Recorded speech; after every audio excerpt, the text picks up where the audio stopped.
Et on commence avec Nemo, le chien de Macron, qui n'en a plus rien à foutre de rien. Il a dû gagner au loto et espère se faire virer.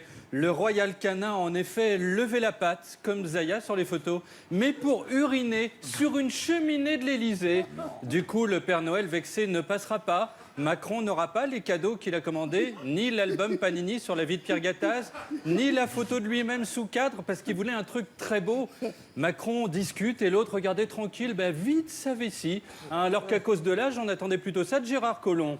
Nemo est donc devenu l'opposant numéro 1 à Macron. Il pisse sur son quinquennat. En 4 secondes, il a plus fait de mal à la République En Marche que Mélenchon en 6 mois. Comme révolutionnaire, il y a eu Lénine, le Che Fidel Castro et au-dessus, Nemo. La presse du monde entier a parlé du pipi de chien. Ainsi, en plus, il avait fait caca, il fallait renvoyer Thomas Pesquet là-haut pour qu'il informe les aliens. Alors, Macron, lui, a continué sa vie de winner bien coiffé. À Bruxelles, il a tapé la bise à Merkel. « Ah, t'es là, ma poule. Ja, ich liebe dich, je connais ta bourse. » Or, la bise en Allemagne est considérée, regardez, comme un acte érotique. Donc ça, c'est comme s'il lui avait pincé les tétons tout en se caressant dans le bloc WC du parc du Trocadéro. L'âme de George Michael l'habite. Puis, il a marché avec Merkel et l'anglaise Theresa May. Merkel, encore sous le choc, s'est dit « C'est pas vrai, en plus, Rocco a ramené une copine. Heureusement que je me suis épilé hier soir. » Il a rencontré le Premier ministre irlandais, Léo Varadkar, qui est métis et gay. Christine Boutin a vu ça direct, elle a pris sa retraite. Elle a enfoncé un crucifix dans sa télé en hurlant « Arrière, Belzébuth !» Puis il a croisé le Premier ministre japonais Abe Shinzo, qui l'a bouffé des yeux, tel Gérard Larcher s'il se retrouvait face à un porc braisé. C'était l'empire des sens, mais sans le sexe. Ce qui est mieux, parce que dans le film, ça finit par une émasculation. Harvey Weinstein l'a vu, il s'est écrit « Mais c'est horrible, comment ce mec va-t-il faire pour travailler ?» Alors Theresa May, à Bruxelles, s'est retrouvée seule face à 4 pots de fleurs, comme Macron chez nous, quand il se fait interviewer par des journalistes de TF1. Alors, à cause du Brexit, à chaque fois que Macron et Merkel se font des bisous, elle se retrouve à garder les sacs. Elle est aussi seule que l'affiche de Manuel Valls sur Copain d'avant. Elle a été redirigée sur SOS Amitié, bien sûr.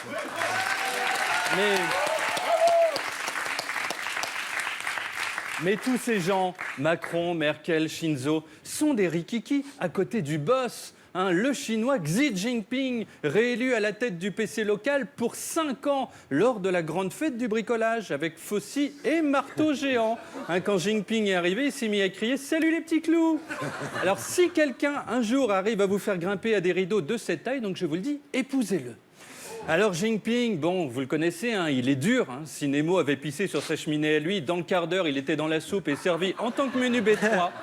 Du coup, quand il a dit « Bon, moi, je vote pour moi », regardez, ils ont tous fait pareil. On gagne tellement de temps avec la dictature. C'est tellement plus simple. La dictature, c'est le Uber de la démocratie. On y viendra, nous aussi, bien sûr. Alors, aux États-Unis, 5 anciens présidents se sont réunis. Carter, Clinton, Obama et 2 Bush, ce qui un samedi soir est prometteur. Mais là, moins. Alors, ils se sont tous collés la main sur le cœur en entendant l'hymne américain, sauf Bush père qui vérifiait juste s'il était toujours en vie. La femme d'Édouard Balladur fait ça à chaque fois qu'il pionce. Puis, ils sont sortis de scène, Clinton touchant le dos de W en lui matant le boule, vieux réflexe professionnel. Il a arrêté de fumer, mais sinon l'autre se prenait un cigare. Enfin, ils ont été pris en charge par Lady Gaga. Son fongestif a été accepté. Elle est désormais assistante de soins en gériatrie. C'est bien. Alors en France, Laurent Wauquiez, le renard argenté de la droite sans complexe, a visité la Syrie, pas celle de Bachar al-Assad, bien sûr trop risquée, mais une Syrie de sa région. Il a carrément grimpé sur l'engin et s'est mis à déplacer des arbres. Il a la vie d'un éléphant en Thaïlande. Avant 16 heures, regardez, il avait débité 400 troncs. Vous le lâchez dans le bois de Boulogne, en une journée, il rase tout, y compris les rares personnes dans les buissons qui n'étaient pas encore. C'est pas un mec, c'est un castor, mais qui se sert de ses mains. Puis, il a fait un meeting dans le Maine-et-Loire avec des jeunes qu'il kiffe et qu'il a mis au premier rang, logique, sauf que les types qui font sa communication ont pris une photo de derrière avec que des vieux. Il y a tellement de tonsure que Wauquiez s'est mis à chanter l'Ave Maria. Donc soit c'était des jeunes, et Wauquiez est tellement chiant qu'ils ont pris 30 ans d'un coup, soit son truc c'est la croisière achetante, quoi. Enfin, David Rachlin du FN a visité cette semaine une exposition féline où il a caressé des chats. Alors, préférence nationale oblige, il a demandé l'expulsion de Fifi, un chat persan, vers son pays d'origine. Puis, il a regardé un chat glander dans un hamac. François Hollande fait la même chose à Tulle, mais avec moins de poils et moins de grâce. Enfin, Rachlin a remis une coupe à un chat. Ce qui est aussi absurde que si Macron tendait une serpillière à Nemo en lui disant « Maintenant, mon pote, tu nettoies ce que t'as fait ». À tout à l'heure pour le retour. C'était invitation.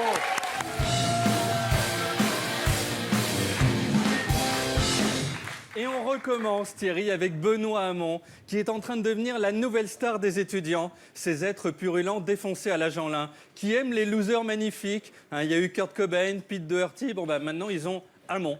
Alors, à la fac de Toulouse, il a bourré un amphi entier, ça sentait l'herbe et le biactol. À Grenoble, il a parlé devant 800 jeunes fans avec les tétons qui durcissent dès qu'il ouvrait la bouche.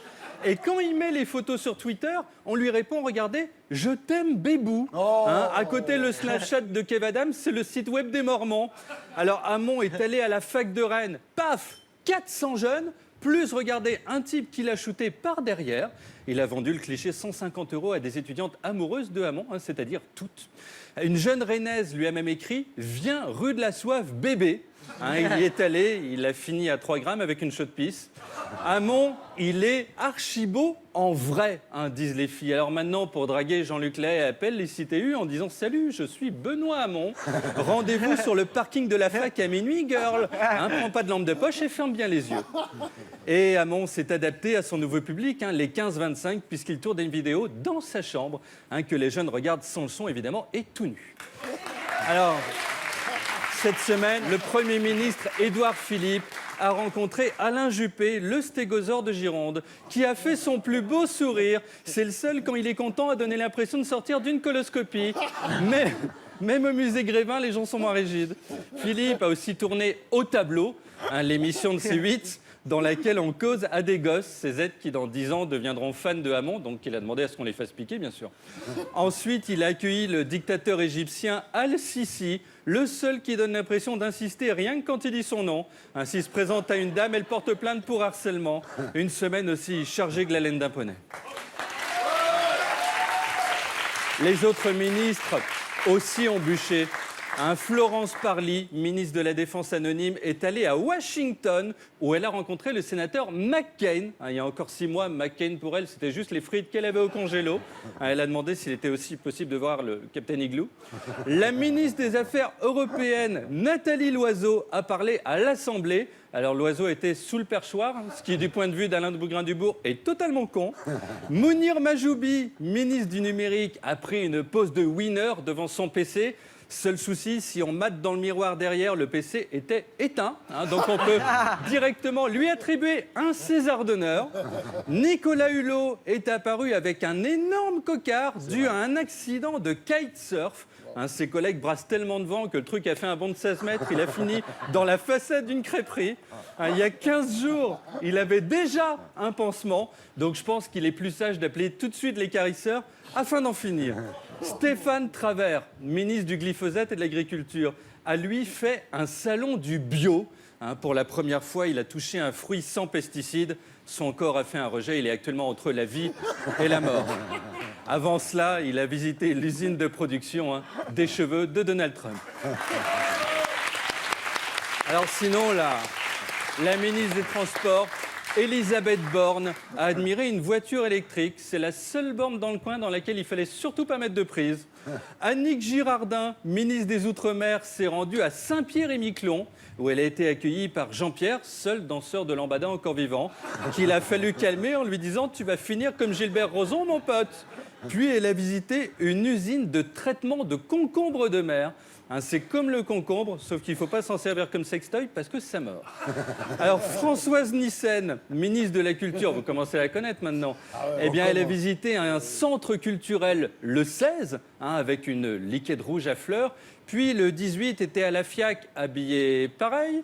Puis le 21, elle est partie au Mexique avec les mêmes fringues. Elle a un haut en tout, hein, soit un de plus que les filles de Playboy. Alors bien sûr, ça a commencé à sentir. Hein, donc elle s'est changée et a visité une bibliothèque. Alors nous, on va au Mexique, on se retrouve à Cancun à sniffer du poppers en poudre dans l'arrêt des fesses de prostituées, hein, filmé par Bernard de la Villardière pour Enquête exclusive. Nyssen, dans le même pays, elle se terre dans la seule bibliothèque du coin avec un savant fou. Ça, c'est les littéraires, quoi. Hein. Si un jour elle fait les 24 heures du Mans, elle conduira un bibliobus. Alors, cette semaine, on a parlé harcèlement sexuel avec Jean Lassalle, accusé d'avoir mis une main aux fesses d'une dame et qui ne se souvient ni du moment, ni du lieu, ni du geste. Il ne se souvient pas non plus de ce que sont les fesses, ni les mains. Alors Michel Sapin, hein, ancien ministre de Hollande, qui avait lui claqué l'élastique de la culotte d'une femme, parle d'une maladresse. Hein, quand il tombe, il se rattrape à la culotte. Techniquement, Étam Lingerie lui a sauvé la vie 10 fois. Un village naturiste, c'est juste un lieu où Sapin a trébuché plusieurs fois, quoi. Et pour les fesses, regardez, il parle de bas du dos. Hein, de même, quand il tripote les seins de quelqu'un, il va vous dire « Ah bah ça va, je vais juste toucher le haut du nombril. » Enfin, je sais pas ce que ces mecs-là ont dans le haut du cou, enfin dans la tête, mais... Touchez-vous, laissez les gens tranquilles. Laissez les femmes. Alors sinon, à gauche, Lutte ouvrière a fêté les 100 ans de la Révolution russe. Ils ont sorti Harlet de la Guillet du Formol. Puis Nathalie Arthaud a dit « Vive les bolcheviks !» Le dernier à avoir prononcé cette phrase, c'était Bernard Lavilliers en 1976, un soir où il était déchiré à la fête de l'UMA. Arthaud est ensuite apparu à la télé en veste de jean, symbole de l'impérialisme américain, et a donc été pendu par ses camarades.